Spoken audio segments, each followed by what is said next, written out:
ராமநாதபுரம் மாவட்டம் வாலாந்தரவையில் சேது எக்ஸ்பிரஸ் ரயில் வரும்போது ரயில்வே கேட்டை மூடாத கேட் கீப்பர் சஸ்பெண்ட் செய்யப்பட்டுள்ளார். இது தொடர்பான கூடுதல் தகவல்களை தருகிறார் எமது செய்தியாளர் பிரபுராவ்.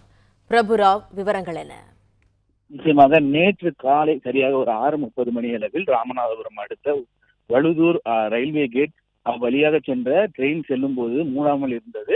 இது தொடர்பாக ரயில்வே துறையினர் நடத்திய முதல்கட்ட விசாரணையில் அங்கு பணியில் இருந்த வடமாநிலத்தைச் சேர்ந்த ஜெய்சிங் என்பவர் காலை இயற்கை உபாதைக்கு சென்ற போது அந்த ரயில் செல்லும் முன்பு அந்த ரயில் கேட்டை மூடாமல் இருந்தது தெரிய வந்துள்ளது. இதனையடுத்து அவர் மீது நடத்தப்பட்ட விசாரணையின் அடிப்படையில் தற்போது அவர் முதல் கட்டமாக பணியிடை நீக்கம் செய்யப்பட்டுள்ளார். இருப்பினும் அவர் மீது துறை ரீதியாக நடவடிக்கை எடுக்கப்பட்டு வருவதுடன் மேலும் விசாரணை செய்யப்படும் என தெரிவித்துள்ளனர். ஏன்னா அந்த பகுதி, குறிப்பாக அந்த வழுதூர் ரயில்வே கேட் பகுதியை சுற்றி கிட்டத்தட்ட 7 கிராம மக்கள் அந்த வழியாக பயணிப்பது வழக்கம். எனவே இவரின் அலட்சிய போக்கு காரணமாகவே இந்த ரயில்வே கேட் மூடப்படவில்லை என்பது முதல்கட்ட தகவல் தெரிய வந்ததை அடுத்து அவர் தற்போது பணியிடம் நீக்கம் செய்யப்பட்டுள்ளார். அவருக்கு பதிலாக மற்றொருவர் தற்போது பணியில் சேர்க்கப்பட்டுள்ளார்.